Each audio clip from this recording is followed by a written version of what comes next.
Dans la paracha de Kitissa qu'on va lire ce Shabbat, quand c'est marqué Saru ma'er minaderech asher tzivitim, se sont écartés rapidement du chemin que je leur avais ordonné. Asu lahem egel masecha. Ils ont fait pour eux un veau en métal. Tout le monde connaît le principe du veau d'or. Alors déjà, d'essayer de comprendre comment c'est possible quand c'est marqué Saru ma'er. Ils se sont écartés rapidement. On ne parle pas d'une génération maintenant de juifs qui vivent en Picardie et qui sont complètement assimilés depuis 4 générations. Ils viennent de sortir d'Égypte. Ils viennent d'entendre les 10 commandements. Ouais. Ils ont vu les miracles en Égypte. Ils ont vu la mer s'ouvrir. Et puis, Tom, Saru ma'er minaderer. Ils se sont écartés rapidement. Comment c'est possible? Après tout ce qu'ils ont vu, qu'est-ce qui s'est passé? Comme des fois, tu vois des gens, ils font Yeshiva Ktana, Yeshiva Gdola, et après, ils partent en sucette. Voilà, séminaire, et paf, école juive, 20 ans d'école juive. Et ben écoute, je l'aime. Ok, mais elle s'appelle Fatima. D'accord? Donc, comment c'est possible? Et en plus, ça prend pas longtemps. Saru ma'er. Qu'est-ce qui se passe que quelqu'un, des fois, il prend des virages bizarres et rapidement. Comme un couple, tu vois, bon, il y a un peu des accrochages, un peu des trucs, et paf, ça explose, et c'est terminé, et paf, et la voisine qui rentre sur la photo de famille. Qu'est-ce qui s'est passé? Donc nous, ce soir, on va parler de la faute du veau d'or, mais vous avez compris que la Torah, c'est un livre d'enseignement, donc on va essayer de tirer des leçons qui seront, bien sûr, dans beaucoup de domaines de la vie. Parce que les circonstances, elles sont différentes, mais les bases, les fondamentaux, les yesodotes, ils restent toujours les mêmes. Donc c'est très important d'apprendre la Torah Beyoun, la Torah en profondeur, pour arriver à tirer les enseignements. C'est comme on dit en français, et les goûts et les couleurs. Ouais, les goûts et les couleurs, on est tous différents. Mais ça, c'est la superficialité. Mais dans l'essentiel, on est tous pareils. Donc dans cette logique-là, comment les Bnei Israël, donc, qui ont vécu tout ce qu'ils ont vécu à la sortie d'Égypte, tous les miracles, ils ont pu dire devant le veau d'or, Ele Elokecha Israël, voici ton Dieu, Israël, ouais, Asher Elucha Meretz Mitzrayim, qui t'a fait sortir d'Égypte. Mais comment? Il y a un truc qui sort de nulle part, un veau d'or, ouais, et d'un seul coup, c'est lui le sauveur. C'est pas possible, ouais. Comme un enfant, tu lui donnes des valeurs, et paf, il tombe amoureux de son téléphone, il n'y a plus de valeur. Maintenant, c'est ses copains sur Facebook. Tu te dis, mais tu as des parents? Non. Moi, j'ai eu plusieurs cas où des enfants ont attrapé la maladie de iPhone, ouais. Et quand j'ai dit à l'enfant, mais écoute, tu as tes parents d'un côté et tu as tes copains sur le téléphone de l'autre, il m'a dit, mais j'hésite même pas. Ah, je dis, bah, au Hachem. Il me dit, mais c'est sûr que c'est mes amis sur Facebook. C'est-à-dire qu'il y a une logique comme ça de dépendance, une espèce d'addiction qui fait que les valeurs, elles sautent en l'air. Maintenant, la question, elle était de combien les valeurs, elles étaient solides pour qu'elles puissent sauter tellement facilement. Oui, combien le couple, il était solide pour que dès qu'il y a un coup de vent, tout vole en l'air. Comment la personne, Saïra Chamaïm, elle est solide que pour 50 000 euros, il devient un voyou. C'est ça qu'il faut arriver à comprendre. Ouais. Donc, comment il faut diagnostiquer la fragilité et surtout, quel remède il faut apporter dans la construction de la personne pour éviter que ça arrive. Alors, comme je dis toujours, la digue, il ne faut pas la fabriquer pendant la tempête. Oui. Le couple, il ne faut pas le construire quand ça ne va plus. La personne, il ne faut pas essayer de l'aider quand c'est foutu, quand elle est en pleine dépression.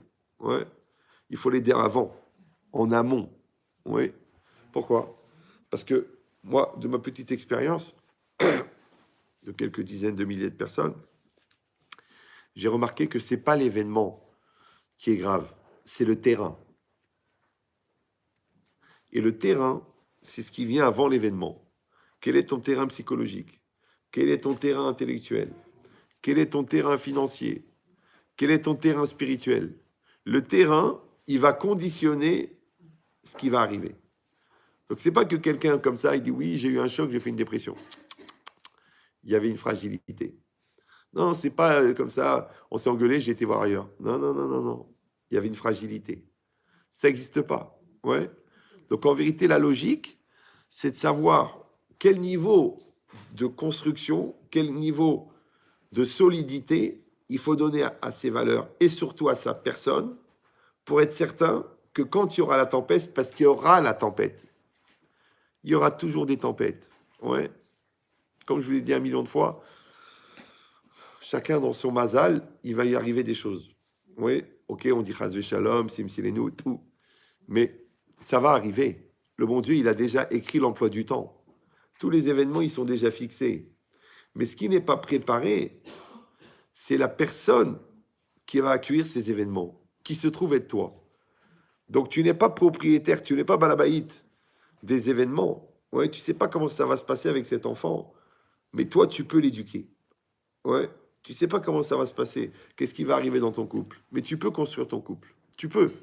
Tu peux mettre de la communication, de l'investissement, de la douceur, tu peux mettre de la franchise, tu peux mettre un niveau d'adulte, tu peux mettre un échange, tu peux mettre de la solidarité. Tu dis, mais ça sert à rien, grâce à Dieu, tout va bien. Oui, je sais. Avant la crise. Mais quand elle arrive, l'ouragan, oui. Après, monsieur le rabbin, m'écoute pas, il est parti de la maison, ça fait 2 mois. Audon Colo. Ne me parle pas de ce qui s'est passé, je m'en fiche. Parle-moi du terrain. Ah, mais on se parlait pas, on se comprenait pas, on faisait chambre à part. Et puis il y avait un gros problème avec l'argent. Il me faisait pas confiance et je voyais quand je parlais, ça le saoulait. Ben, il y a déjà un beau terrain là. C'est logique. Ouais. Ben, c'est exactement pareil. Si tu vois que la synagogue, ça te prend la tête, que les rabbins, quand ils parlent, tu dis pourvu qu'ils s'étouffent. Les tefilines, tu dis bah, c'est contraignant. Ouais. L'étude de la Torah, c'est du charabia. Ne t'étonne pas. Ne t'étonne pas que d'un seul coup, tu vas te retrouver muté en Bretagne.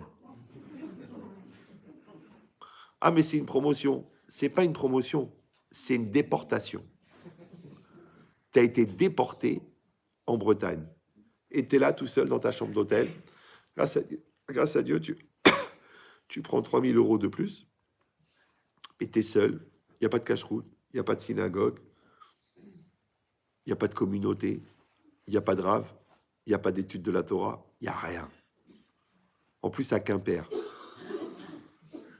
C'est juste pour que tu comprennes qu'il n'y a qu'un père dans le ciel. Parce que des fois, les gens, pour qu'ils comprennent, il faut bien leur expliquer. Et le bon Dieu, moins tu comprends, mieux il t'explique. Mais des fois, c'est violent. Mais il explique bien. Ça s'appelle la prise de conscience. Donc, encore une fois, on voit un événement qui s'appelle le veau d'or. Ouais, il est horrible. Jusqu'à aujourd'hui, on le paye. Oui. Mais ce qu'il faut réfléchir, c'était quoi le terrain qui a pu les amener à faire une chose pareille. Alors ça, quand ils ont dit encore une fois Anochi, ils ont entendu Anochi Hashem Elokecha Asher Hotzeticha Meretz Mitzrayim. Ils ont entendu de la bouche de Dieu. Vous savez que la seule fois où Dieu s'est exprimé objectivement sur la terre devant 3 millions de personnes, c'est le don de la Torah. C'est tout. Dans aucune religion. Les autres religions, le prophète, il a entendu en rêve, ou il était seul dans le désert, mais on n'a jamais vu un peuple entier qui entend Dieu. Donc la seule fois où Dieu est intervenu, encore une fois, objectivement dans le monde, c'est quand Hachem, il a dit les 2 premiers commandements. Donc les Béné Israël, ils ont entendu Anochi Hachem Elokecha. Je suis l'Éternel, ton Dieu, qui t'a fait sortir d'Égypte. Et comment, en voyant le veau d'or, ils peuvent dire voici ton Dieu Israël qui t'a fait sortir d'Égypte. C'est cette stira-là. Ouais. C'est un peu comme les gens qui divorcent et que tu leur dis mais je comprends pas, vous avez tout pour être heureux. Ils ont tout pour être heureux et ils divorcent. Il travaille dans la communication, il n'arrive pas à parler avec son conjoint. Il a une chaire de pédagogie, mais il n'a pas les nerfs de transmettre à ses enfants. Ça s'appelle le paradoxe. Pourquoi? Parce que tes compétences et tes incompétences, elles vont définir ton épreuve. Par rapport à tes compétences, tu vas être éprouvé. Et par rapport à tes incompétences, tu vas être éprouvé.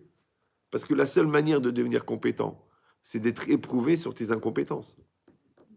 Mais d'un autre côté, comme c'est ton domaine, comment savoir si ce domaine, il est acquis, il est intégré? C'est seulement par l'épreuve. C'est pour ça que Rav Yerucham Halevi, qui était très très religieux, les mashgar de la yeshiva de Mir, mais en Lituanie, le Rav de Rav Chaim Shmulevitz, il est très très religieux. Il aurait pu habiter à Marseille. Il a dit Kol avodata Adam, les afer yedia les teva.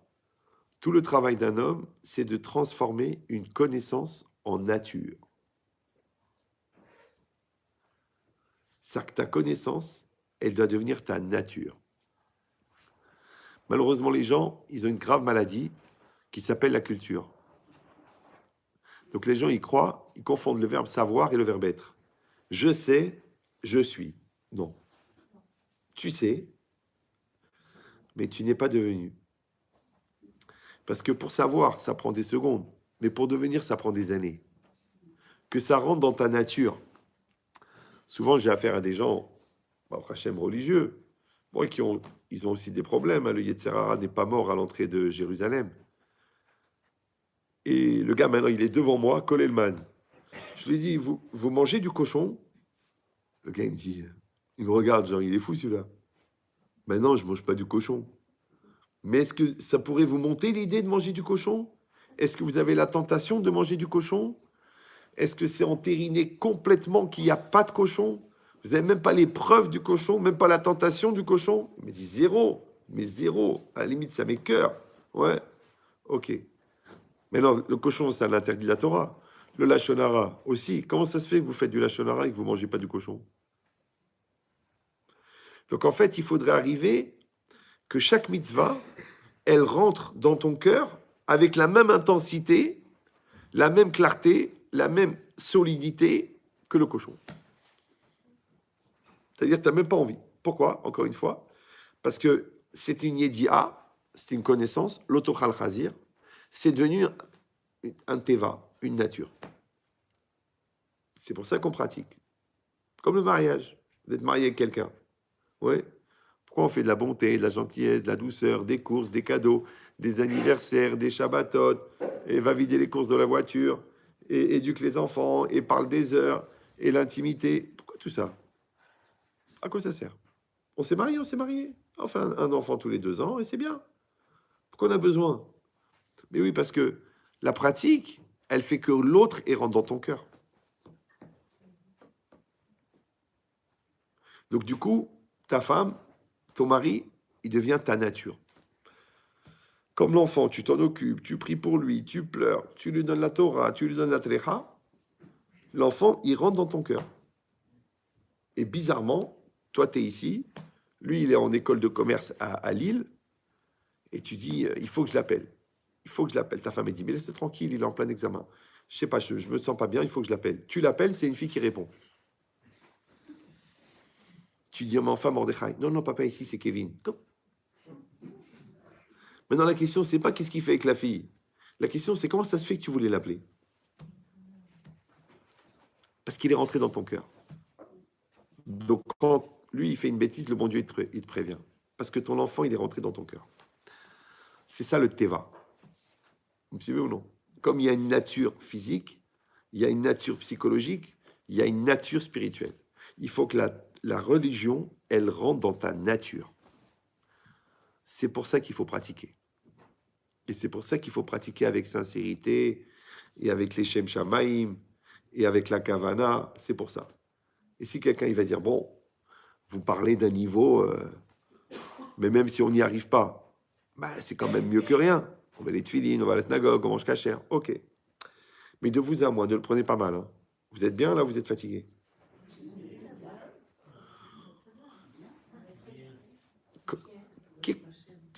comment on fait pour aller au Olam Haba? Tu crois qu'on vient avec des sacs de mitzvot? On dit au bon Dieu, tiens, qu'est-ce que tu peux me donner pour ça? Et le bon Dieu, il dit, tiens, tu vas prendre 600 mètres carrés là, au Olam Haba. Voilà un palais, ce palais-là, avec la petite dépendance. Non, c'est très simple. Ce qui t'emmène au monde futur, c'est ta nature. Si ta nature elle est devenue spirituelle, tu es adapté au monde futur. Mais si ta nature est restée matérielle, mais que tu as des sacoches de Serfa, tu vas aller au Lamaba du Serfa. Si Dieu veut, tu vas revenir en carnet de Serfa. Ouais. Donc il faut que la tzedaka, elle a changé ta nature. Il faut que l'étude de la Torah, elle a changé ta nature. Il faut que ton couple, il a changé la nature. Comprenez ou non? Comme les gars, il dit à sa femme, je comprends pas ce que tu veux. La maison, la villa sur la côte, 2 voitures, grâce à Dieu, les enfants, les bar mitzvot, les vacances en Israël, le compte à Natania. Qu'est-ce qui te manque? La femme a dit, ce qui me manque, c'est que je sens pas que tu m'aimes. Je vous ai déjà dit 1 million de fois, quand il manque le principal, qu'est-ce qu'on fait avec le superficiel? Or, de la même manière qu'il faut qu'il y ait l'amour entre l'homme et la femme, c'est que le Rambam, il compare souvent la relation avec Hachem avec la relation avec la femme. Parce que c'est passionnel, c'est investi, c'est fusionnel. Donc, et encore une fois, ça vient par la pratique. Dans le projet que quoi? Que ça rentre en toi. Donc, tu vas devenir un Ben Israël. Tu vas devenir un Ben Torah. Il faut que ça rentre. Mais les gens ils disent non, non, un petit peu de tchouva, un petit peu d'ambiance, un petit peu d'Israël, un petit peu de la plage, un petit peu de Natania. Oui, mais toi personnellement, c'est rentré ou non? La vérité, non, je suis encore très attaché à ma goyoute. Et ça, chacun, il peut faire le test soi-même. Oui. Quels sont tes centres d'intérêt? À quoi tu réagis? Qu'est-ce qui t'intéresse? Qu'est-ce qui t'accroche? Ça va te définir. C'est pour ça que la Gemara, elle dit Areu ben olamaba, ba olamazé. Quelqu'un, il est dans ce monde-ci. Ouais. Et il est encore vivant. Et on dit Areu ben olamaba. Donc il est apte au monde futur. Bien qu'il est encore vivant. Donc il n'est pas mort. Normalement, l'olamaba, c'est après la mort. Ouais. Mais en vérité, l'aptitude de olamaba, elle s'acquiert dans ce monde-ci. De la même manière, c'est quand on est marié qu'il faut se marier. Je sais, ça a l'air débile. Ouais. C'est quand on est marié qu'il faut se marier. Mais en vérité, les gens, ils font la cérémonie, ils habitent dans la même maison, ils font des bébés, mais ils ne se marient pas. Et comment tu sais? Encore une fois, le jour où il y a une crise, tout est remis en cause. Ah bah si c'est comme ça, bon, on arrête tout. Hein. Tu vois avec les avocats, bah attends, on va parler là. 20 ans de vie commune. Non, non, non, tu sais quoi, ça me saoule, ça me prend la tête. De toute façon, j'ai jamais aimé ton caractère. Je suis même pas sûr que je t'ai aimé. D'ailleurs, à la roupa, je l'ai dit au rabbin, il m'a dit ça viendra plus tard. À Botaï, on peut aimer n'importe qui. La preuve, tout le monde aime sa mère. Maintenant, pourquoi tu aimes ta mère? Parce qu'elle t'a donné beaucoup. Et toi, tu lui as rendu beaucoup. Mais si tu donnes rien et tu ne reconnais pas que tu reçois quelque chose, il n'y a pas d'amour. Parce que l'amour, il vient de la reconnaissance. De la même manière, si vraiment tu penses que tu te débrouilles tout seul et que tu n'as pas besoin du bon Dieu, comment tu vas te faire dépendre de Dieu pour aimer Dieu? Donc tout le travail de la Emouna, du Bitachon, de Ahavat Hashem, de l'amour de Dieu, de la Hakarat-Hatov, de la reconnaissance, tout ça c'est pour quoi faire? C'est pour que Yesh Metziut Hashem Belibo Shel Adam. Il y a une réalité de Dieu dans le cœur de l'homme. C'est ça le travail. Donc tout ce qu'on fait, oui, tu fais rentrer l'enfant dans ton cœur. Tu prends ton travail à cœur, ça veut dire il rentre dans ton cœur. Ton conjoint dans ton cœur, Hachem dans ton cœur. C'est le seul travail qu'on a à faire dans ce monde-ci. Mais ça demande beaucoup de pratique. Et en fait, c'est écrit dans le Alenu les Shabéach. Vayadarta ayom, va hachevota et levavecha. Tu seras aujourd'hui et tu ramèneras la chose à ton cœur. Et le cœur, c'est l'essence de l'être. C'est l'intériorité profonde. C'est la source de l'impulsion première. C'est le centre de l'homme. C'est la réalité de ce que tu es. Pas de ce que tu montres et pas de ce que tu crois. De ce que tu es vraiment. Donc en fait, on passe notre vie à intégrer dans notre cœur des choses qui sont dans la connaissance ou des choses qui sont à l'extérieur. Voilà. Ça va? Maintenant, vous avez bien compris que quand c'est pas rentré dans le cœur et qu'il va y avoir un événement qui te déstabilise au niveau du cœur, ça va être de manière symptomatique le signe que la chose n'est pas rentrée dans le cœur. Je te dis, tu manges cachère. Bien sûr, je mange cachère. Tu manges cachère? Je mange cachère. Bon, mais là, il est 1h du matin. Je suis dans un petit village à côté de Saint-Étienne. Tout est fermé. Et il reste qu'un sandwich jambon-beurre. Et j'ai faim. Ça fait 2 jours. Je n'ai pas mangé. Qu'est-ce que tu vas faire? Tu vas dire, bah évidemment, je vais enlever le beurre pour pas faire bassar halav. Mais c'est du cochon. Non, c'est de l'art. Parce que c'est ni de l'art, ni de... C'est pas grave. Donc c'est ce qu'on est en train de dire. Ouais. Que c'est vrai que les béné Israël, ils ont assisté à des choses extraordinaires. Ouais. C'est vrai qu'ils ont vu les plaies, ils ont vu les miracles, ils ont vu l'ouverture de la mer Rouge, ils ont vu toutes les idoles par terre, ils ont vu la plus grande civilisation de l'époque, les Égyptiens, par terre. Ils ont entendu la voix d'Hachem, c'est vrai. Mais la question, elle est, Adkama, ils ont intégré ça. Toujours, je raconte cette histoire. Une fois, à la yeshiva, il y avait un bachour. Moi, j'ai étudié dans le 93, dans les territoires, ouais, à Épinay-sur-Seine. Et un jour, il y a un bachour qui est arrivé. Il avait étudié 3 ans à Bnei Brak. Et puis bon, il a eu un petit problème de famille. Il a dû sortir de la yeshiva pour aller travailler, pour soutenir sa famille. Et il a enlevé la kippa. Et de temps en temps, il revenait à la yeshiva pour nous voir et tout, mais il n'avait pas la kippa. Il mettait la kippa quand il rentrait à la yeshiva. Alors un copain à moi, il m'a dit, tu te rends compte?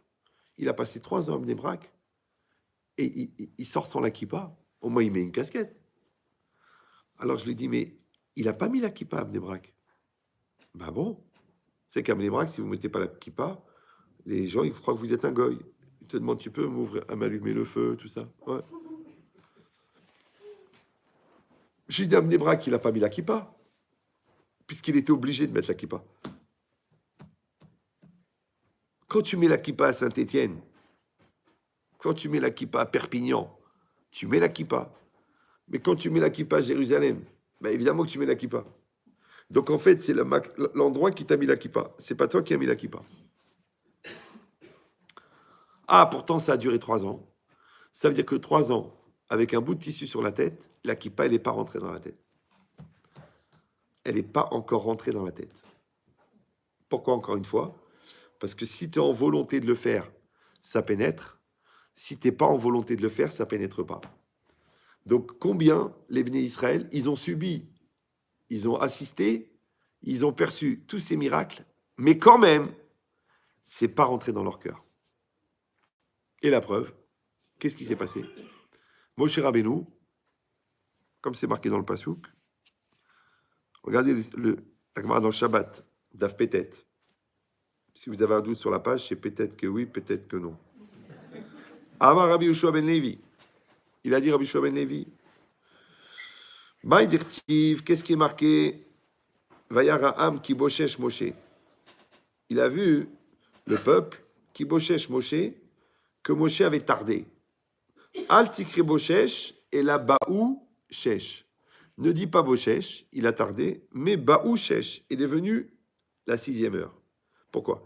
Bécha, chez Allah Moshe Damarom, lorsque Moshe il est monté au ciel, c'est-à-dire il est monté au Har Sinaï, Amarlaen les Israël, il leur a dit, les Sof Arbaim Yom Betrilat Shesh Aniba. Dans 40 jours, au début de la 6e heure, je reviens. Les Sof Mem Yom, ouais, et à la fin des 40 jours, Ba Satan, il est venu le Satan, Ve'irve Vetaolam, il a mélangé le monde. Amarlaen, il leur a dit au peuple d'Israël, Moshe Ravchem, Echan, où Moshe, votre Rav, où il est? Amroulo, Alalamarom, il est monté au ciel. Amarlaen, il leur a dit, bah, Ouchesh. Voilà, la 6e heure, elle est arrivée. Il a dit qu'il revient dans 40 jours à la 6e heure. Voilà, la 6e heure, elle est venue, il n'est pas là. Velosh Girou, Allah, ils n'ont pas fait attention au Satan. Met, il leur a dit, il est mort, Moshe. Velosh Girou, ils n'ont pas fait attention. Ar-en Dmut Mitato, il leur a montré l'image du cercueil de Moshe. Vainu de Kamre les Aaron, et c'est ça ce qu'ils ont dit à Aaron, qui zé Moshe a ish asher elinu meres mitzraim, lo yadarnu me ayalo. Et voilà, Moshe qui nous a fait sortir d'Égypte, on ne sait pas ce qu'il est devenu. Qu'est-ce que c'est cette Guémara? Encore une fois, Moshe Rabbeinu, il est parti. Il a dit qu'il revient dans 40 jours à la 6e heure. Ouais, ok. Vous savez, il y a le début de la 6e heure, la fin de la 6e heure. On est toujours dans la 6e heure. Qu'est-ce qu'il a fait le Satan? Il a irvev. Il y en a qui disent il a mis des nuages. Parce que comment? Il n'y avait pas de montre. Comment on sait que c'est le Hatzot, c'est la moitié de la journée? On regarde le soleil. Si le soleil il est au sommet du ciel, on sait que c'est Hatzot. Donc lui, il a dit je reviens dans 40 jours. Manque de peau, le Satan, il a mis des nuages. Ouais. Après, qu'est-ce que ça veut dire que le Satan, il leur parle et il leur dit Moshe, où est-ce qu'il est? Oui. Et après, il leur dit Moshe, il est mort. Et après, il leur dit voilà la tombe de Moshe. Mais de quoi on parle? Alors, je rappelle que c'est très rare qu'il y ait une perception collective du Satan. Chacun, il a son Yetzerara. Alors, qu'est-ce qu'elle dit, la Gemara? Ou à Yetzerara, ou à Satan, ou à Malachamavet. C'est un seul ange qui a 3 fonctions. Il est en même temps le Yetzerara, c'est-à-dire cette tendance à l'intérieur de toi qui t'incite à fauter, qui te donne des mauvaises pensées, des mauvaises idées. Ouais. C'est en même temps le Satan, celui à l'extérieur, qui va te proposer la vera, qui va organiser la faute, parce que si tu veux voler, il faut que le vendeur il tourne la tête. Qui c'est qui organise le Satan? Ouais. Et si tu as écouté les 2 premiers, tu vas être soumis au 3e qui s'appelle l'ange de la mort. C'est bon? Maintenant, si je dis que le Yetzirah et le Satan, c'est la même chose, donc le Satan, il est à l'extérieur, mais le Yetzirah, il est à l'intérieur. Maintenant, le pouvoir de déstabilisation du Satan, il vient du fait qu'il y a le Yetzirah à l'intérieur. Comme je vous ai dit déjà 1 million de fois, avant d'être victime du bourreau qui est à l'extérieur, tu es déjà victime du bourreau à l'intérieur qui est le relais des agressions du bourreau à l'extérieur. Ça va? C'est que si l'autre, il te fait du mal, c'est possible. Mais pourquoi ça rentre chez toi? Parce que tu l'acceptes. Donc en vérité, c'est toi qui fais le relais entre le bourreau extérieur et le bourreau intérieur. Donc tu es victime de toi-même avant d'être victime de l'autre. C'est pour ça qu'il faut développer son respect de soi, sa force d'affirmation, Gadlut Adam, la grandeur de l'homme, la confiance en Dieu. Parce que comme tu es fort, ton moi, il est fort, donc ton Yetzara, il est faible. Mais si ton moi n'est pas développé, donc ton Yetzara, il est fort. Donc du coup, quand le Satan, il envoie un choc de déstabilisation, ce choc, il est accueilli par ton Yetzara, et toi, tu es perdu. Et toi, tu commences à douter. Et toi, tu pètes un câble. T'as compris ou non? Donc ça veut dire que quand les Béné Israël ont dit qu'ils ont une vision collective, ils ont entendu cette voix qui leur a dit Moshe il est mort. Non, en vérité, il n'y a pas de voix. Ils n'ont rien vu du tout. Ouais. Mais les Chachamim, ils utilisent une image pour dire que les Béné Israël, ils ont commencé à douter. Et quand quelqu'un il doute, il a des idées noires. Ouais. C'est comme si toi, ton fils, il arrive en retard. Alors tu dis, qu'est-ce qu'il fait? Après, tu n'arrives pas à le joindre. Pourquoi il a coupé le portable? Avec qui il est? Quelle bêtise il est encore en train de faire? Mais en vérité, il n'y a rien du tout. Ouais, bon, la batterie s'est vidée, bon. Mais toi, ouais, ta peur, elle fait que tu vois des choses. Je ne sais pas si vous comprenez. Ça veut dire que j'ai pas besoin d'un événement, puisque moi, je fabrique l'arme. C'est ça ce qui est marqué ici. Ouais. Encore une fois, le Satan, c'est l'Yetzerara. L'Yetzerara, il est à l'intérieur de la personne. Donc la personne, elle a un dialogue avec elle-même. Elle se dit quand même, Moshe, il avait dit 6 heures. Et il est 6 heures. Il n'est pas arrivé. Il va savoir. Peut-être qu'il ne viendra pas. Peut-être qu'il est mort. D'ailleurs, je peux m'imaginer son tombeau. Mais il est vivant, Moshe. Ouais. Comme la Gemara, elle raconte, le Midrash, quand Avram et Yitzhak, ils étaient en train d'aller à la Hakeda, ils ont été abordés par un bédouin. Et le bédouin, il a commencé à parler avec Avram. Il a dit, où tu vas? Il a dit, on va étudier la Torah. Il a dit, ah bon, avec un couteau? Alors donc, tu vas égorger ton fils. Mais le bon Dieu, il t'a dit que c'est lui ta descendance. Et en plus de ça, tout ce que tu as sacrifié pour lui et toutes les prières qu'elle a fait ta femme. Ouais. Et puis en plus, toi, tu es soi-disant monsieur Abraham, monsieur le Hesed, et maintenant tu vas faire un acte horrible, d'égorger ton fils. Bon, quand le bédouin il voyait que ça ne marchait pas avec Abraham, il s'est tourné vers Yitzhak. Il a dit, dis-moi où tu vas toi? Il a dit, bon, mon père il m'a dit, on va étudier. Quel étudier? Ce soir, tu es mort. Tu as pensé à ta mère, toutes les prières qu'elle a fait, et tu as pensé à Ishmaël qui va avoir toutes les richesses de ton père. Qu'est-ce qui est marqué? Avram Yagel, Yitzhak Iranen.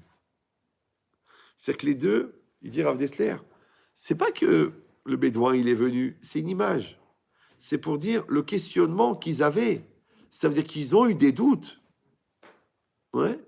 Mais ils ont dépassé les doutes. Ils ont dit Hachem, il a demandé, on va le faire. Pourtant, c'était vraiment des doutes à l'extrême. Parce que comment Hachem, il peut te dire ta descendance, elle viendra de Yitzhak, et il te dit maintenant, va tuer Yitzhak. Ça s'appelle une stira. C'est une contradiction. Mais quand même, l'aïmouna d'Avram, elle est plus forte que la contradiction. Mais encore une fois, c'est une image de dialogue, mais en vérité, il n'y a pas de dialogue. Ça veut dire qu'un homme, dans sa vie, il a des questionnements. C'est normal. C'est les gens, chasvé shalom. Si, il y a des questions, il y a des questions. Des fois, tu vois un comportement, même d'un rave, tu as une question. Tu vois le comportement d'un voisin, d'un beau-frère, tu as une question. Toi-même, tu as des doutes. C'est bien, c'est pas bien. Il faut le faire, il faut pas le faire. Il faut investir, il faut partir, faire la lia. On a tous des questionnements. Celui qui dit que j'ai pas de questions, il n'est pas humain. Puisque Adam, c'est l'homme, et c'est la valeur numérique 45, et 45, c'est même et c'est ma. Et ma, c'est quoi? Donc l'homme, il a des questions. Quand quelqu'un a plus de questions, il devient dangereux. Ça s'appelle un esprit totalitaire. Il y a des questions. Mais au Hachem, on a des questions et on passe du doute à l'affirmation. Ça va? Parce que celui qui n'a pas de questions, ouais, le jour où le doute va arriver, il va se faire éclater. Mais en tout cas, ce qui est intéressant, c'est que les Béné Israël, ils ont douté. Pourquoi ils ont douté? Parce que leur manig, leur dirigeant, il n'est plus là. Imagine, tu es en Égypte, tranquille. Ouais, camp de travail, nourri, logé, fouetté. Il vient un gars, il te dit, allez, on part tous dans le désert. Qui? Les hommes, on y va comme ça, 2-3 jours, on fait un stage? Non, non, non, on part tout le monde. 3 millions de personnes, les femmes, les enfants, les vieillards, dans le désert. C'est pas qu'on va aller dans un club organisé. Ouais, on part tous. Et celui qui les a amenés, il leur dit, je reviens, il ne revient pas. Donc les femmes, elles disent, c'est ça, monsieur, la religion. Le beau-père, il dit, tu as vu, tu t'es encore fait rouler par le rabbin. Les enfants, ils disent, papa, on a faim, qu'est-ce qu'on fait dans le désert? Le père, évidemment, il se défoule sur sur le bon Dieu. Pourquoi? Simplement parce que Moshe n'était pas là. Or, c'est quoi Moshe? Moshe, c'est le manig. Moshe, c'est le repère. Ouais. Moshe, c'est le dirigeant. Moshe, c'est celui qui va te donner la direction. C'est un peu comme ton père. C'est pour ça que les gens qui n'ont pas eu de père, ils n'ont pas eu de repère. Moi, souvent, des femmes divorcées ou des familles monoparentales, je leur dis, vous savez, madame, ok, vous êtes séparée de votre mari, et finalement, vous le côtoyez plus parce qu'il était vraiment bizarre, il prenait des vitamines ou il était extrêmement violent, ou alors tous les soirs, il amenait une femme différente, et donc vous avez pensé que c'était mieux pour votre enfant de ne pas le voir, mais il va falloir lui donner un père de substitution. Un gars, il a perdu la jambe, il met une prothèse. Donc le père, il peut être la prothèse. D'ailleurs, on le dit que Dieu prothèse mon mari.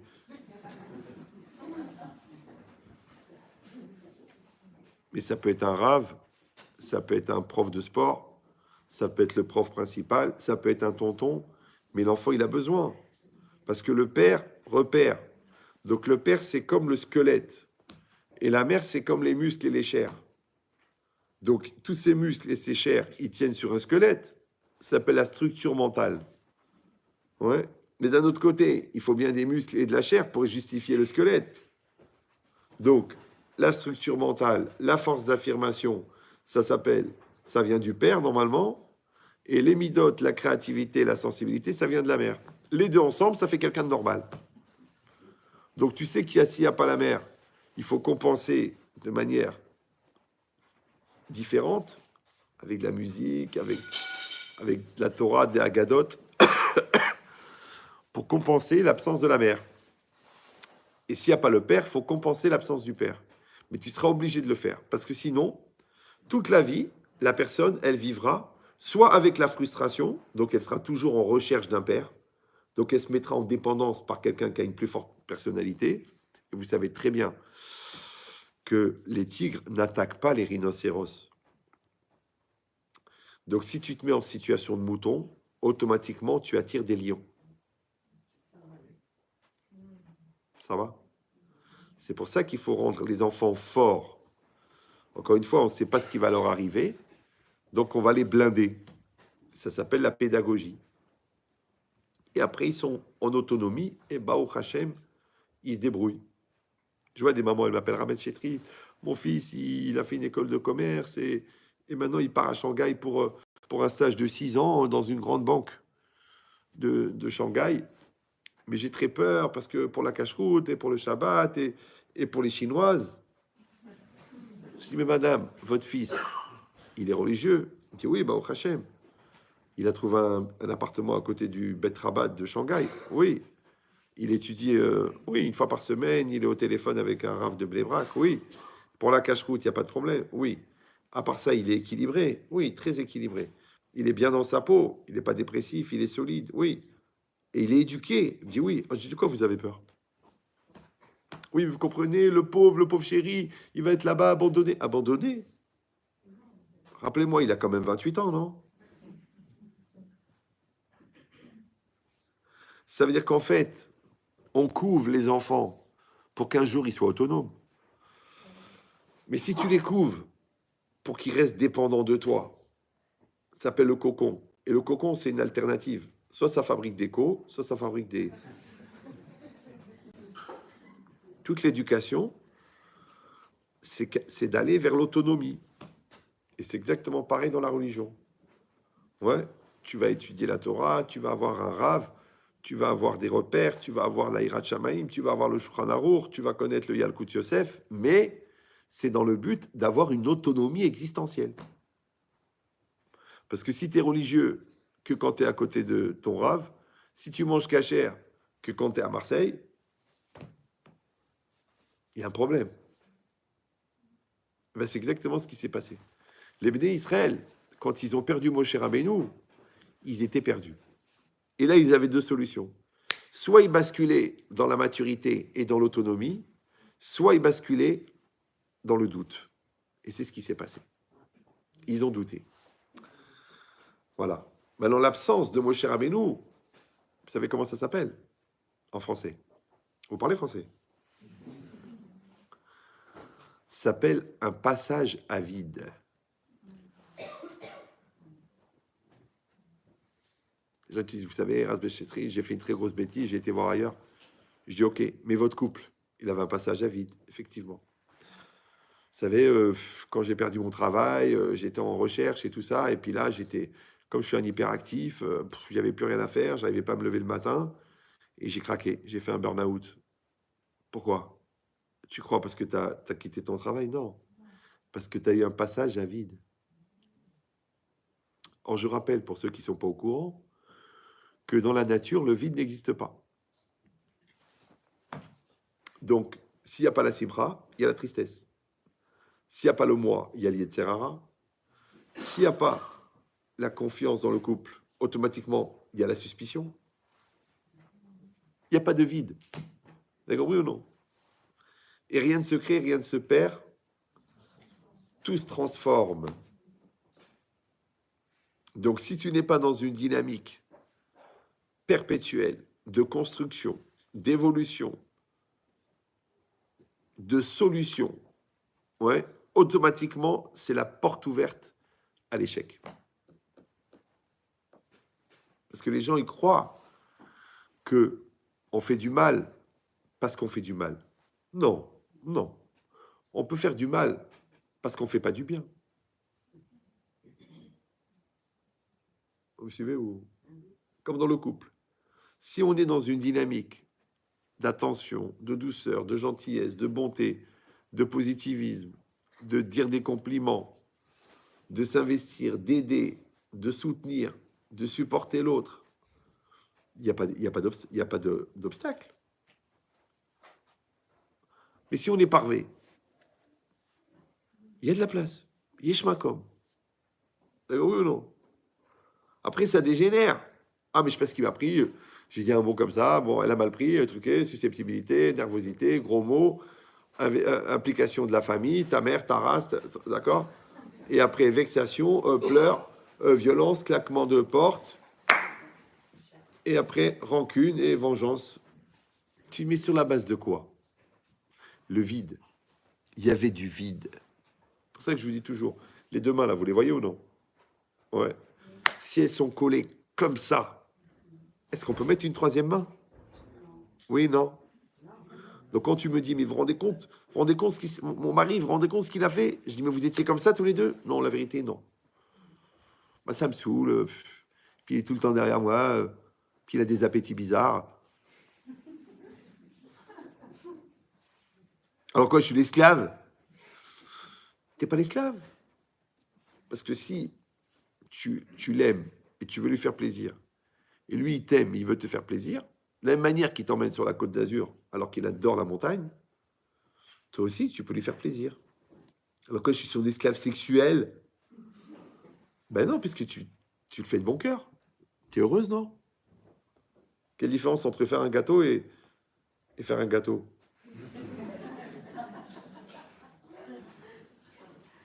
Alors il faut que je me force. Mais réfléchis, pourquoi tu te forces? Parce que tu n'es pas dans la bonne volonté. Et comment ça se fait que tu n'es pas dans la bonne volonté? C'est ton mari, c'est ta femme. Ta femme, elle te dit, viens, on va se balader. Non, franchement, c'est pas le moment. Ok, crève. Des fois, j'ai des couples. Mais comment ça a commencé? Ben, il est arrivé comme ça, à 3 heures du matin, il m'a réveillé. Il m'a dit, chérie, il faut qu'on parle. Ok. Et alors? Elle dit, bah, moi, je lui dis, écoute, moi, je travaille demain. Il est 3 heures du matin, ça veut rien dire ton histoire. Laisse-moi tranquille. Ok. Je lui dis, ouais, votre mari, il le faisait souvent, ça? La vérité, non. C'est la première fois en 17 ans qu'il me demandait de parler. Donc, lui, il a choisi le mauvais moment. Et toi, ton Yetzerara, tu n'as pas saisi l'opportunité. Si un gars, ça fait 17 ans que tu attends qu'il te parle et qu'il vient te parler, qu'est-ce que tu en as à foutre que c'est à 3 heures du matin? Vous suivez ou non? C'est pareil. L'autre, il vient, il te fait un câlin. Et tu te dis, oh, ça me saoule, écoute, il va trouver quelqu'un de plus câline. Une pile alcaline. Tu dis, mais Chas Veshalom, on est religieux. Voilà, et vous êtes tous les deux à la maison. Il met la musique, il dit viens, on danse. Qu'est-ce que tu fais, la religieuse? Mais il n'y a personne. Vous êtes tous les deux, qu'est-ce que ça peut te faire? Ah non, c'est honteux, il y a la chérina. Il veut danser avec toi, danse. Il veut rigoler, il rigole. Tu dis viens, on mange une glace. Non, c'est pas bon pour le régime. Mais crève. Il est bien, il est détendu, il est avec toi. Il veut manger une glace. Mange la glace. Fais-lui plaisir. Mais encore une fois, si je suis dans une dynamique positive, de faire plaisir, de fusionner, il n'y a pas de problème. Mais si je suis dans le rébarbatif, si je suis dans le blocage, mais c'est le début de la fin. Et c'est normal, non? Tu veux mettre la prise et la prise elle bouge, bah, c'est normal que le courant ne passe pas. Alors que la logique, c'est quoi? Moi, je veux être avec toi. Je veux ton sourire. Je veux que tu sois heureuse. Moi aussi, je veux que tu sois heureux. Moi, ça m'intéresse. Ouais. Mais c'est tout l'état d'esprit. Ben, c'est exactement pareil. Ouais. Il y a la Guémara, elle est là. Et toi, tu es là. Ah oui, mais c'est de l'araméen, c'est difficile. Ça me saoule, c'est fatigant. J'y arrive pas. J'aime pas le style du rave. Donc, il y a un petit effort à fournir. Ouais. Mais après que l'effort est fait, mais quel kiff. Oh là là, on a fait un chiour de folie. Comme dans l'intimité. Vous n'avez pas remarqué? Quand le mari est excité, la femme, elle est fatiguée. Après que la femme, elle dit ok, on y va. Un peu de préliminaire et on démarre. Ouais. Mais après, le mari, il est fatigué et la femme, elle est excitée. Le système est mal fait. Ben, ils devraient s'exciter les deux en même temps et se fatiguer les deux en même temps. C'est pour ça que les khatanim, on leur explique, attention, quand tu as fait ce que tu devais faire, reste réveillé, va faire netilat, continue à faire bisous et câlins, pour pas qu'elle soit frustrée de se dire, monsieur, ça y est, il a mangé, il s'en va. Ouais. Mais encore une fois, c'est quoi ça? C'est parce que je veux être en solidarité avec toi. Ça m'intéresse. Donc je vais à la synagogue. Non, mais je peux prier à la maison. Je vais à la synagogue et je complète le minyan et je me concentre sur le Kaddish et je prie bien la Hamida et je prends sur moi le joug divin. C'est que je suis toujours dans cette dynamique d'effort. Pourquoi? Parce que c'est cette dynamique qui maintient ce qu'on appelle la dvekut b'Hashem. Ve'atem adevekim b'Hashem, chaim kulechem hayom. Donc de la même manière, atem adevekim, vous êtes collés avec votre conjoint. Il n'y aura pas de problème. Vous êtes collés avec vos enfants. Dès qu'ils rentrent de l'école, dès qu'ils rentrent, le bisou, dans les bras. Ah, je t'aime. Oh, je suis fier de toi. Oh, t'es mignonne. Comment ça va? Comment ça a été l'école? Tu les charges. Mais non, j'ai pas la tête. En plus, je suis en train de regarder le match. Et puis, j'ai un souci avec un client. Mais le client, il va pas te ramener ta fille. Et si ta fille, elle dit, de toute façon, mon père, il me parle jamais, sauf pour m'engueuler, elle va trouver quelqu'un qui lui fait des compliments. Dans le métro. Mouloud. Kamel. Tu dis, Chaz Shalom Simsilinu. Essayez de comprendre. Les enfants, c'est comme des balles. Si toi, tu es une main, il tombe dans la main. Si toi, tu es un mur, il rebondit. Et jusqu'où elle peut rebondir? Après, tu dis, oui, mais je comprends, c'est ma façon d'éduquer. Quoi, ça a marché avec toi? Ah non, ça fait 28 ans que je parle pas à mon père. Oui, mais il faut les élever à la dure. Ça marche plus aujourd'hui, disent les éducateurs. Ça marche plus la dureté. Les enfants sont trop fragiles. Il faut que de l'amour, que de l'amour, que de l'amour, que de l'amour. On a expliqué que l'amour, c'est Ahava. Et Ahava, c'est la même valeur numérique que Echad. Et Echad, c'est 1. Donc, en fait, il faut faire 1. Maintenant, faire 1, c'est faire l'effort de faire 1. Ouais. Quand moi, je viens, je suis malade. J'ai pris le train. J'ai dormi 1 heure tout à l'heure. Parce que j'ai dit, je pourrais jamais faire court. Là, j'ai 39 de fièvre. Ouais. J'ai dit, je m'en fous. Et le Tzibour, il s'est déplacé. Moi, je fais l'effort. Maintenant, mon effort à moi, c'est ça qui produit le résultat. Et votre effort à vous, c'est ça qui produit le résultat. Donc, en vérité, c'est pas qu'il faut faire des efforts pour faire des choses bien dans sa vie. C'est qu'en fait, les choses bien, c'est juste une opportunité de faire des efforts. Ça va? C'est ça, Adam Leramal Yulad. L'homme a été créé pour faire des efforts. Les gens y croient qu'il faut faire du bien en faisant des efforts. Mais non, c'est l'inverse. c'est que c'est des opportunités. Le mariage, c'est des opportunités de faire des efforts. Les enfants, c'est des opportunités de faire des efforts. La Torah, c'est une opportunité de faire des efforts. C'est pour ça que c'est marqué chez Tiu Amelim Batorah. Ouais. Qu'est-ce qu'il dit le Malbim? Il dit l'étude de la Torah, elle donne la connaissance. Mais le Amal, la Torah, il fait rentrer la Torah dans ton cœur. D'ailleurs, vous avez remarqué, si vous suivez un cours sans vous investir, vous retenez rien. Mais vous êtes là, vous écoutez le Rav. Ouais, non, là, sur le moment, vous captez un peu. Et après... Mais si tu crèves sur sa Guémara, tu crèves, même tu fais 4 lignes, tu te casses la tête, tu demandes les mots, après tu fais le découpage, après tu fais la question, la réponse, après tu essaies de comprendre le sens profond, qui est la problématique de la Gemara, après tu décortiques le Rashi, et grâce au Rashi, tu as compris la Gemara, après tu te poses une question, ah, bizarrement, c'est la question de Tosfot, et après la question de Tosfot, elle est claire sur le Rashi, après tu relis bien le Rashi, tu te rends compte qu'en fin de compte, il a répondu à la question de Tosfot. C'est là l'étude de la Torah, c'est ça. C'est pas de tourner les pages pour éviter qu'elle s'abîme en moisissant. C'est pas de dire, bon, je suis venu au cours, c'est mieux que rien. Au lieu d'être dans la télé, devant la télé, je suis devant le cours. Non, chez Amelim. C'est comme si quelqu'un il fait de la musculation avec des haltères en polystyrène. Et tu le vois, le gars. Hein. Enfin, c'est... Ah, ah,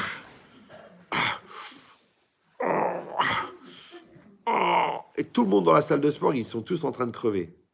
Puis il y a un nouveau qui vient d'arriver, il ne connaît pas le baratin. Donc il prend l'haltère, il fait oh attends, mais elle est vachement légère. Chut, tu connais pas la combine. Ici, on fait tous semblant. Vous avez compris ou non? Donc l'autre, ils font tous semblant qu'ils sont religieux. L'autre, ils font tous semblant qu'ils sont détendus, alors qu'en fait, ils sont drogués. L'autre, font tous semblant qu'ils sont heureux. En fait, ils sont dépressifs. Vous avez compris ou non? Mais ils font tous semblant. Maintenant, si tu vas dire, ah ben, c'est pas grave. C'est bien de faire semblant, ça met une ambiance. Mais non, parce que quand tu fais semblant, ça ne change pas la personne. Tu veux ou non? Tu fais semblant que tu aimes ton conjoint. Ben, l'autre ne se sent pas aimé, du coup, il devient laxative. Et toi, comme tu l'aimes pas, ben, puisque tu fais semblant, eh ben, tu n'es pas épanoui. Tu dis oui, mais c'est pas évident. Ben, c'est ça tout le travail. Le travail, c'est de ne pas faire semblant.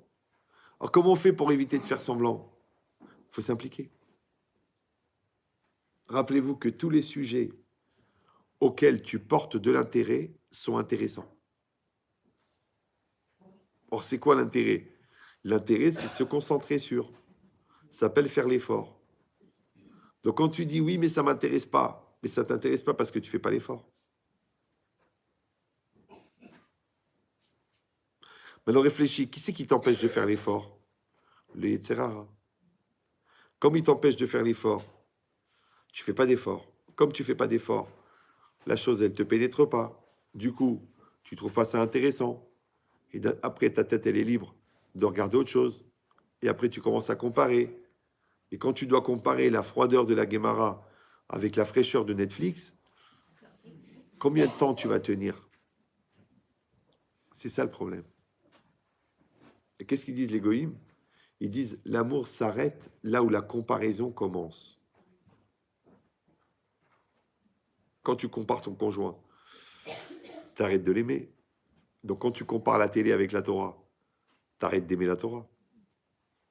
Quand tu compares la facilité à gagner de l'argent en volant avec la difficulté à gagner de l'argent honnêtement, c'est normal que tu craques. Mais la vraie question, c'est pourquoi tu as comparé? Tu sais pourquoi tu as comparé? Raoudon Colo, cousin de Marco Polo, parce que tu as eu un passage à vide. Tu étais vaincu à la puissance vaincue. Ça s'appelle convaincu. Alors que normalement, tu dis même pas en rêve. C'est une chose que je peux pas faire. Je peux pas. C'est assourd, ça m'intéresse pas, c'est pas dans mon éducation et c'est pas dans ma nature.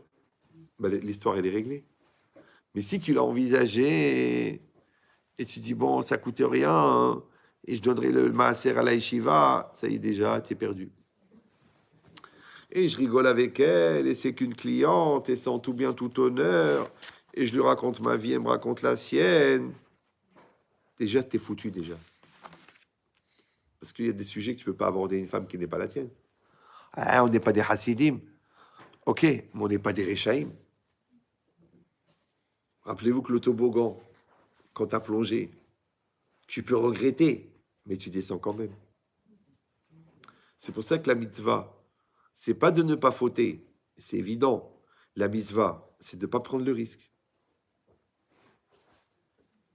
C'est comme si ton fils, il marche au bord de la falaise, et ta femme, elle te dit, attends, c'est dangereux. Tu dis, ça lui fera une expérience.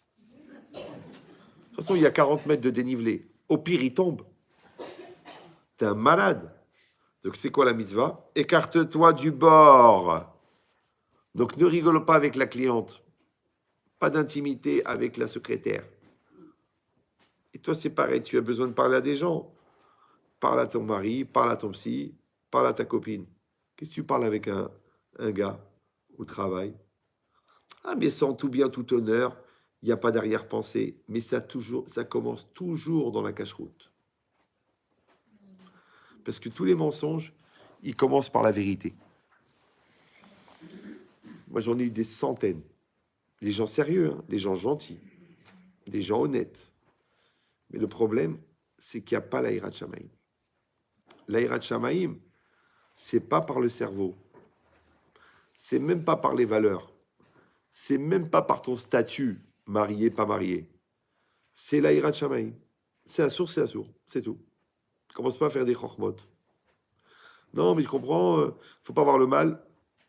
La Gemara, elle dit, même Shlomo Ameler, ouais, que la Torah, elle a dit, lo yarbelo nashim, il faut pas donner trop de femmes au roi, pen yasour, ouais, de peur qu'il va s'écarter. Et Shlomo Ameler, il a dit, je vais avoir beaucoup de femmes et je vais pas m'écarter. Eh bien, la Gemara dit, dans sa vieillesse, c'est écarté, sous l'influence des femmes. Pourquoi? Parce que c'est pas parce que la Torah, elle donne une logique que toi, tu crois que tu vas maîtriser l'interdit. L'interdit, c'est l'interdit. Et l'interdit, c'est une sauvegarde. Il y a marqué danger. Ouais. Il y a marqué ravin. Il y a marqué produit toxique. Qu'est-ce que tu fais, toi? Tu dis, ça va. On va rester même pas une semaine dedans. Mais quand tu vois une maison tout en béton, avec deux portes en fer et un panneau avec 2 tibias et un crâne, c'est pas un entrepôt de vitamines pour les os. C'est que c'est danger de mort. Donc quand la Torah elle dit Chayav Mita, ouais, c'est passible de mort. Chayav Malkout, c'est passible de 39 coups. Assur Midera Banan, c'est que la punition, c'est pas pour te punir, c'est pour t'expliquer la gravité. Donc si la Torah elle dit que c'est Chayav Karet, ouais, donc ça veut dire qu'il faut s'éloigner. Et qu'est-ce que tu dis, toi? Ah, il faut pas. On n'est pas non plus. On n'est pas des orthodoxes. C'est le début, encore et encore. D'accord, oui ou non? Parce qu'encore une fois, la mitzvah, c'est de ne pas prendre le risque. De la même manière, l'opportunité, c'est de faire l'effort. Donc ça veut dire qu'à aucun moment, il doit y avoir un passage à vide. C'est pour ça que les tzadikim, ils courent toujours. C'est pour ça qu'ils ont des emplois du temps minutés à la seconde. Ouais. Vous savez, vous avez Rav Ovadia Yosef, ils avaient des emplois du temps à la seconde près. Yeah, ouais. Non. Moi, j'avais un copain à moi, il avait un seder de limoud, c'est-à-dire un ordre de, enfin, je sais pas comment ça s'appelle, un emploi du temps d'études, pendant la prière de Harvit. Tu te dis, attends, je comprends pas. Il étudiait avant Harvit, il étudiait l'après-midi, il étudiait le matin, il étudiait le soir. Mais pendant la prière de Harvit, il avait une Gemara qu'il étudiait. Vous avez compris ou non? Tu dis, mais on ne peut pas étudier pendant la prière? Oui, mais quand le Rav, il finit 10 minutes après, au lieu de rester à glander comme ça, de regarder le plafond, hop, il prend sa Gemara. Et si vous allez dire, bon, franchement, c'est pas obligatoire, tu as raison. Mais le gars, il a fait 90 fois Baba Kama, 70 fois Brachot. Il faisait Megillah en 3 heures. Toutes Megillah en 3 heures. Ouh, ouais. Donc c'est vrai que c'est pas obligatoire. Mais tu sais quoi? Rien n'est obligatoire.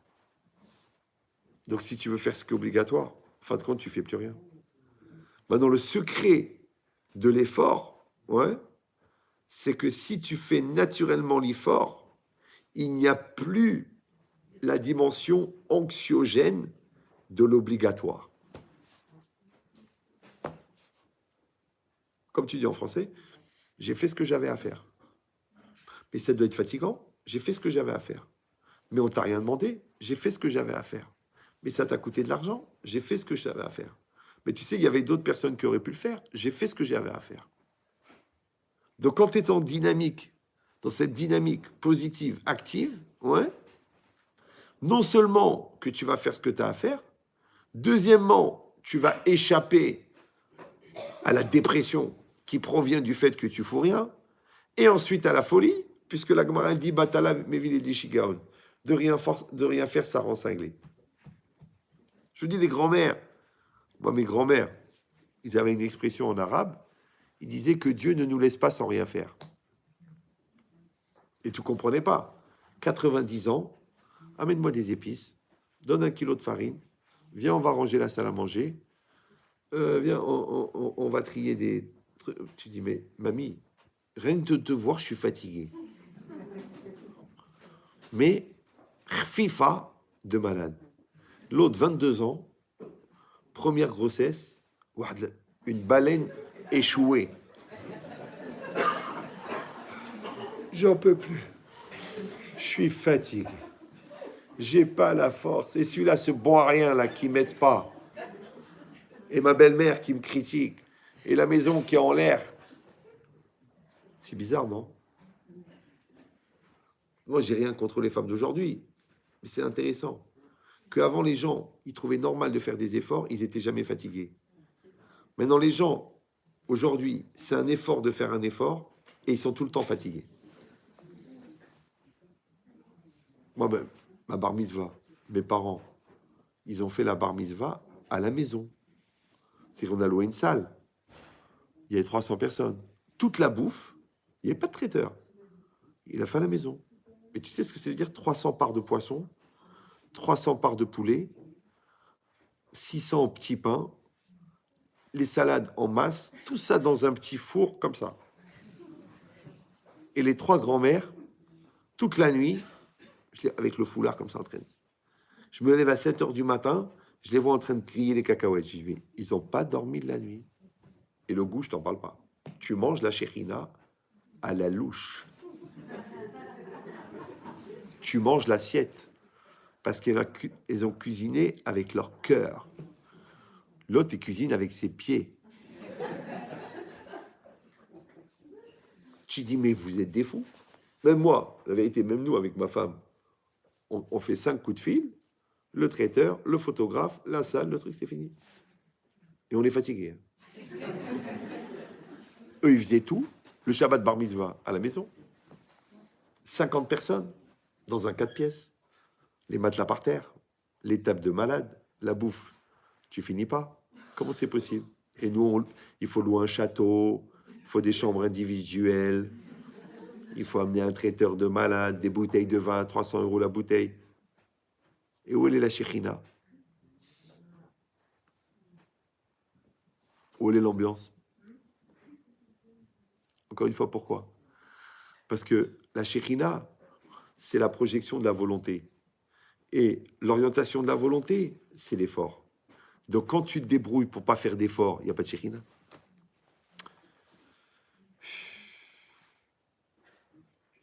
Ça va?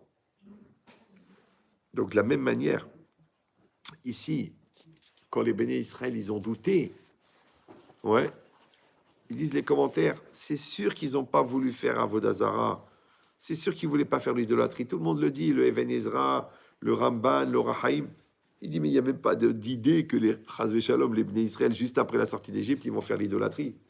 C'est simplement ils avaient plus leur manhig, ils avaient plus leur dirigeant. Et la perte du dirigeant, ouais, même s'il arrivait après, elle leur a fait perdre les pédales. Et c'est là qu'ils ont fait des bêtises. Ça va? Maintenant, venez, on réfléchit. Au pire, on devient intelligent. Dans n'importe quel domaine, ouais, tu as fait des études de médecine. Un jour, tu vas être seul au cabinet. Tu as fait des études de chirurgie. À un moment, tu vas être seul avec le scalpel. Tu as fait des études d'ingénieur. Toute l'équipe, ils vont te demander, alors, monsieur l'ingénieur, on rajoute du béton, on fait quoi? Donc, à un moment ou un autre, tu vas te retrouver seul. Ah, tu dis, oui, mais j'avais un mentor, j'avais un professeur principal, j'avais un professeur d'université. Oui, mais le projet, c'est quoi? C'est que tu atteins l'autonomie. Maintenant, entre le moment où tu quittes la structure et le moment où tu atteins la maturité, entre les deux, il y a du vide. C'est pour ça qu'il faut raccourcir le plus possible le moment d'immaturité. Vous savez que moi, j'enseigne depuis des années, à peu près 35 ans. D'accord? Alors les gens ils me disent, mais ça va, vous êtes cool. Je dis, j'ai le trac. Je dis, comment vous avez le trac? 35 ans. Je dis, mais le jour où j'ai plus le trac, ça veut dire que je suis devenu un professionnel. Donc je ne vais plus parler avec mon cœur, je vais parler avec ma bouche. Je dis, mais comment on fait pour gérer le trac? C'est très simple. Le plus tard possible, tu penses à l'obligation de parler. Ça va? Au regard de l'autre, aux gens qui t'attendent, aux gens qui comptent sur toi. Tu penses le plus tard possible. Et après, dès que tu commences à parler, ça passe. Vous me suivez ou non? Dans tout, c'est pareil. Tu stresses de comment je vais faire. Et bien, tu sais ce que tu fais? Tu commences à le faire. Et quand tu commences à le faire, je me rappelle ma mère, qu'Hachem la garde en bonne santé.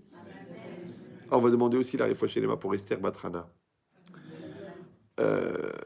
Ma femme, au début du mariage, elle disait, mamie, encore Shabbat, encore Shabbat. 17 salades, et votre fils, il veut le Shabbat des rois. Ouais. Elle voulait un rôti froid avec 2 haricots et un cornichon. Je dis non, 17 salades, 2 viandes, des gâteaux. Alors ma mère, elle disait, commence à couper un oignon. Commence à couper un oignon. Mets les poivrons à griller. Démarre. Et après, tac, tac, tac, tac, tac, tac. D'accord ou non? La logique ne commence pas à réfléchir, à te prendre la tête, à monter une cathédrale de baratin. Agis. On le dit d'ailleurs. Agis, Kololo. Ouais. Démarre. Mais non, c'est ça la zrizout. Il faut y aller. Ouais. Quand tu es dans cette dynamique-là, encore une fois, il n'y a pas d'espace. On a dit qu'il y a un paradoxe entre ce que tu es et ce que tu fais. Mais ce paradoxe, il vient justement du fait que tu t'es habitué à te limiter à la connaissance. Comme la Gemara elle raconte que Jéroboam ben Nevat, il a été visité par le prophète. Et lui, c'est un roi juif qui a arrêté de croire en Dieu. Il a fait Avodazara. Et la Gemara, elle dit qu'il était en train de faire Avodazara. Et le Navi, le prophète, il est venu le voir pour le réprimander. Quand il a vu ça, il a mis la main, elle dit, au-dessus du Misbéach, c'est-à-dire de l'autel de sacrifice de Avodazara, pour dire, attrapez-le celui-là, parce qu'il va me poser des problèmes. Et sa main, elle est devenue paralysée. Ouais, parce que lui, il va parler contre le prophète d'Hachem. Sa main était paralysée. Regardez, qu'est-ce qu'il a dit? Il a dit...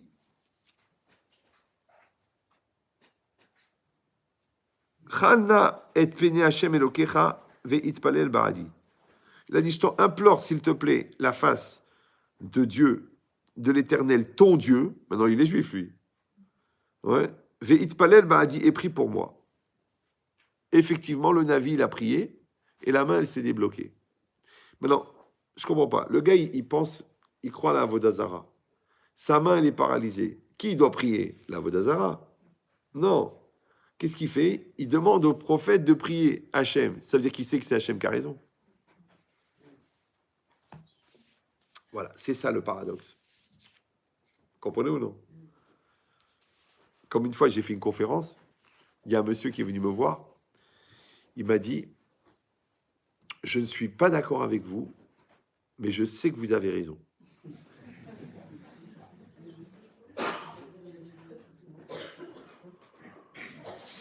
C'est limite la schizophrénie.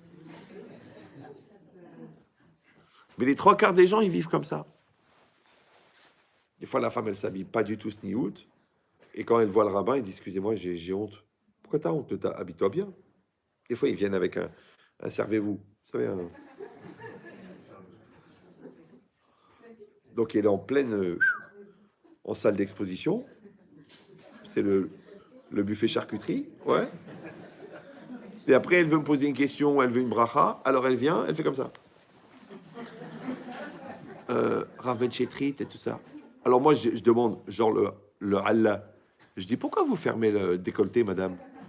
Elle dit, Rav, j'ai honte. Vous avez honte de moi? Mais moi, je vais mourir un jour. Vous n'avez pas honte de lui? Vous avez compris ou non? C'est le paradoxe. Si quelqu'un vous attrape dans l'ascenseur, il vous dit, madame, pourriez-vous vous mettre en sous-vêtements? En sous-vêtements, soutien-gorge et culotte. L'autre, dit, vous êtes un malade. Je vais vous attaquer pour harcèlement. Il dit, ça va, ça va, ça va. Je vais attendre la plage. Donc à la plage, tu vas te mettre en maillot de bain. Il n'y a plus de problème. Mais dans l'ascenseur, ça s'appelle une agression sexuelle. C'est que le goy, il est dans le paradoxe. Bah, ou t'es de Sanois, ou t'es pas de Sanois. Mais dans la personne, les 3/4, ils sont de Sanois. Hein. Les 3/4 des gens qui vont à la plage, ils ont entériné culturellement que dans la plage, c'est pas grave. Mais jamais à la salle à manger, ils vont se balader en culotte, jamais. Tu leur dis, mais vas-y, mets ton culotte, il fait chaud, mais ça va pas la tête.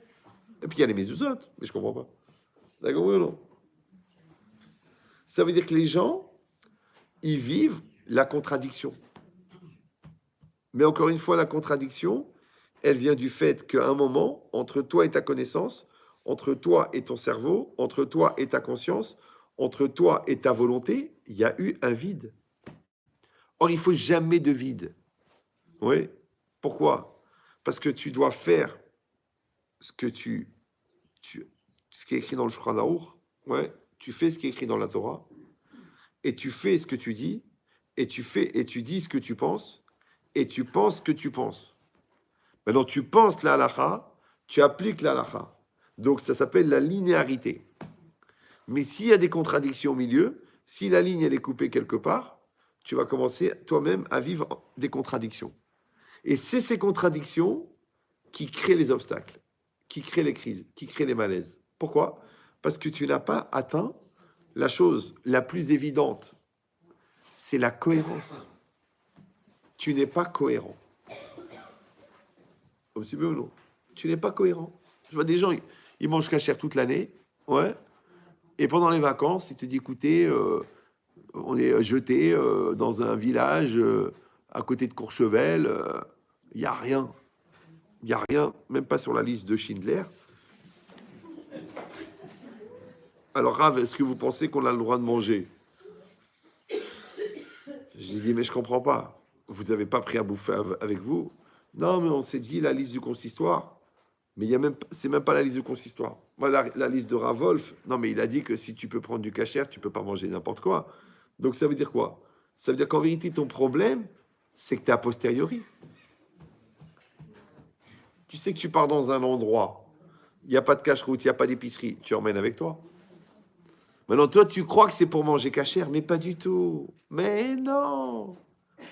Non, c'est pour garder ton niveau de Hirat Shamaïm, malgré que tu es dans un contexte où il n'y a pas de cachère. Donc les gens te disent, bon, on est obligé d'aller à la plage à cause de la vitamine D. Non, non. Toi, tu développes ta émouna, tu travailles bien, tu gagnes de l'argent et tu loues la villa avec la piscine. Et c'est tout. Tu dis, mais oui, c'est beaucoup d'argent. Moi, je me rappelle, avec ma femme, les enfants, j'avais pas d'argent, moi, j'étais Coleman. Ouais. Mais nous, même pas en rêve qu'on va aller à la plage. Ça n'existait pas. Donc, qu'est-ce qu'il a fait le bon Dieu? Il m'a envoyé les colonies de vacances. Donc, j'étais genre rave de la colonie. Le matin, je donnais cours. L'après-midi, tous les gosses, ils partaient en randonnée. Et nous, on avait la piscine pour nous. Et chaque vacances, il y avait la piscine. Après, j'ai commencé à gagner de l'argent. Et ben, au Hachem, on a loué la villa. Jamais on a eu la question de la plage. Alors, pourquoi le bon Dieu te donne des solutions? Parce que pour toi, c'est évident. Mais les gens, qu'est-ce qu'ils disent? Attendez, on ne va pas payer 3 000 € la semaine alors qu'on a la plage gratuite. Bien sûr qu'elle est gratuite, puisque c'est grâce à ça que tu vas aller au Guinam. Non, les poskim, ils disent que la plage, c'est Yarek veut y avoir. Hein. Il vaut mieux se tuer que de se faire tuer que d'aller à la plage. Je dis non, mais il ne faut pas exagérer non plus, on n'est pas religieux à ce point. Ok, mais si vous venez à des cours de Torah, c'est bien que vous avez une ambition quand même. Sinon, à Odon Kolo, vous êtes en contradiction. Et vous voulez que ça aille vers l'évolution. Maintenant, les gens, ils veulent la Shekhinah, ils veulent la Torah, ils veulent le Shalom, ils veulent la présence divine, ils veulent des gendres et des belles filles extraordinaires, ils veulent des enfants de Sadikim, ils veulent des petits-enfants qui soient dans la Torah, mais ils te disent, là, la plage, c'est la vitamine D. Mais D, c'est débile. Comment veux-tu qu'un enfant qui voit toutes ses poitrines, il va être inspiré par la Mishnah? Je vous dis, il y avait le Stapler, il avait dit qu'à partir de 3 ans, l'enfant, il imprime ce genre d'image. Et la Gemara dit, Machashava kashami maase. La pensée, elle est plus dure que l'acte. Maintenant, pourquoi nous, les grands-mères? Vous savez que moi, mes grands-mères, je ne savais même pas qu'elles avaient des genoux. Même pas des coudes. Même pas des cheveux. J'ai jamais vu les cheveux de la grand-mère. Tu dis, ah ouais, c'est exagéré. Comment ils se lavaient les cheveux? Vous savez comment? Ils avaient 2 foulards. Ils enlevaient le premier foulard, ils l'accrochaient avec des épingles au mur. Et en dessous, le premier foulard, ils enlevaient le deuxième foulard. Il n'y avait pas la salle de bain et tout ça. Ils prenaient une bassine, ils se lavaient les cheveux, le savon, le shampoing, tout ça. Ils rinçaient, ils coiffaient, et après, ils séchaient. Ils remettaient le premier foulard, ils remettaient le deuxième foulard. Je sais ce que vous allez dire. Eh ouais, si le bon Dieu m'a donné des beaux cheveux, tu as raison. Mais d'un autre côté, les cheveux, c'est herva, c'est une partie de la nudité.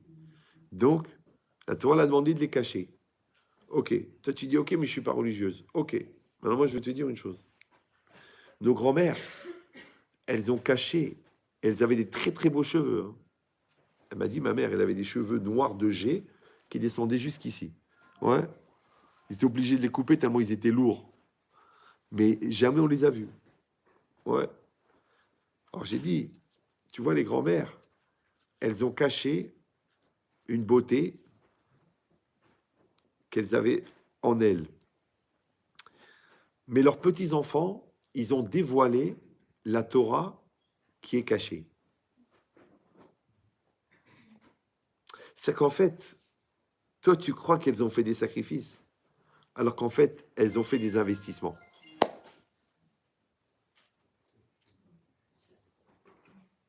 Comme mon père, Zichron Ibracha. Bon, pour pouvoir être chômeur Shabbat, il n'a pas voulu prendre de magasin. La maison, 600 mètres carrés habitable, jamais personne ne visite. Pourquoi? Pourquoi faire? De toute façon, il va frimer. Tu as vu le Chagall, tu as vu la salle à manger, tu as vu le meuble. Et ouais, tu vas une fois. Oui. Donc ça veut dire qu'en vérité, tout ce que nous réussissons à faire de bien dans notre vie, c'est seulement parce qu'on est sur les rails qui ont été posés par les efforts de nos parents, de nos grands-parents, de nos arrière-grands-parents. Ça va? Donc les gens malins, ils préparent les rails pour leurs enfants, pour leurs petits-enfants. Et les brels, ils essayent de profiter un max du présent.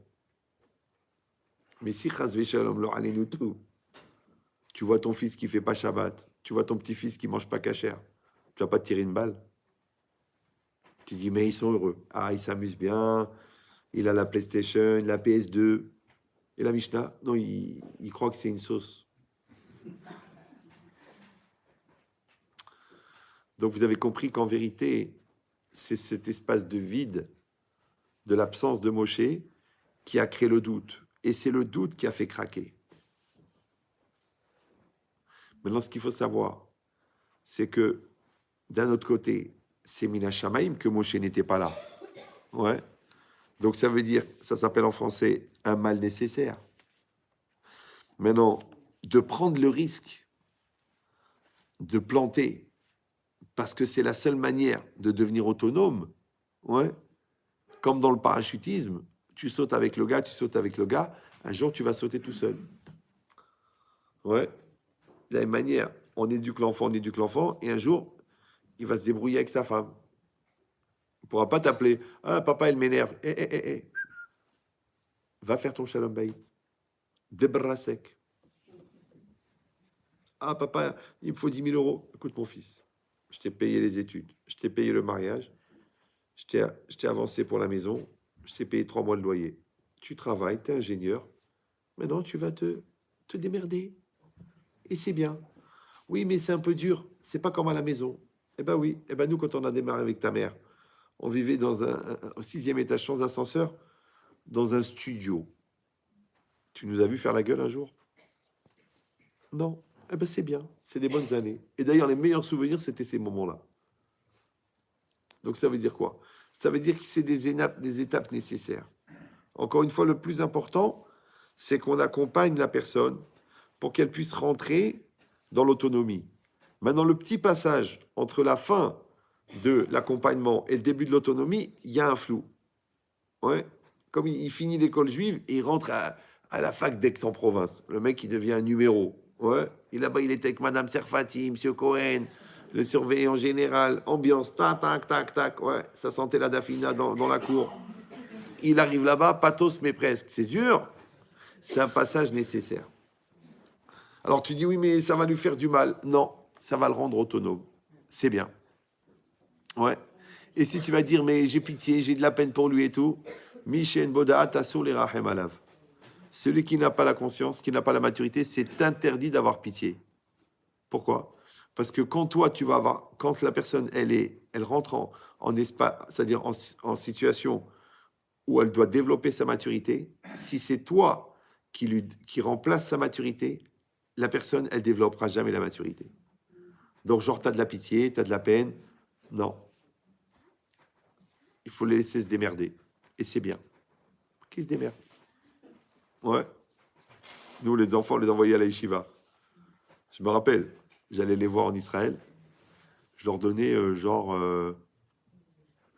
me rappelle plus, mais je sais pas moi, 10 euros d'argent de poche par semaine. Ils crevaient, hein. Parce que des fois, la bouffe, elle était dégueulasse et tout. À la yeshiva. Et ils allaient manger une pizza une fois par mois. Ils se faisaient un kiff. Ouais. J'ai des copains, leurs enfants, ils étaient à IDC là-bas, vous savez, à Herzliya. Ouais. Studio personnel. 400 euros par mois d'argent de poche, plus la carte bleue. Le mec qui passait toutes ses soirées à Tel Aviv, il n'a même pas eu le diplôme. Je dis, tu l'as pourri gâté.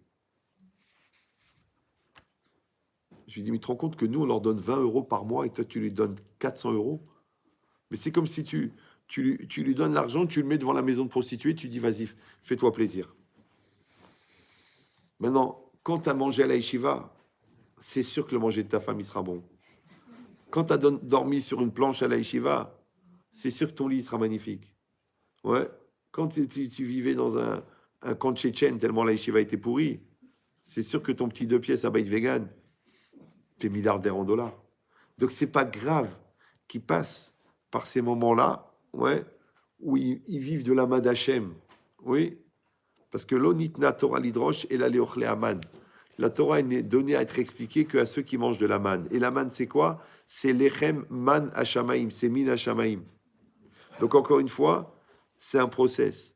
Maintenant, si tu les as encore une fois armés en amour, armés en autonomie, armés en maturité, armés en irat shamaim, après tu les envoies. Eh ben, toi-même, tu as un peu de la peine. Parce que tu dis, bon, mais les pauvres, c'est pas évident. Mais tu sais qu'ils sont en train de grandir. Et après, quand tu les vois à 30 ans, qui sont autonomes, qui gèrent leurs enfants, qui gèrent leur parnassa, qui gèrent leur limud Torah, tu regardes ta femme, tu dis, on a bien travaillé. Bon, Hachem. Et l'autre à 40 ans, il revient habiter à la maison parce qu'il s'est pris la tête avec sa femme. Je crois qu'on a raté quelque chose. Voilà.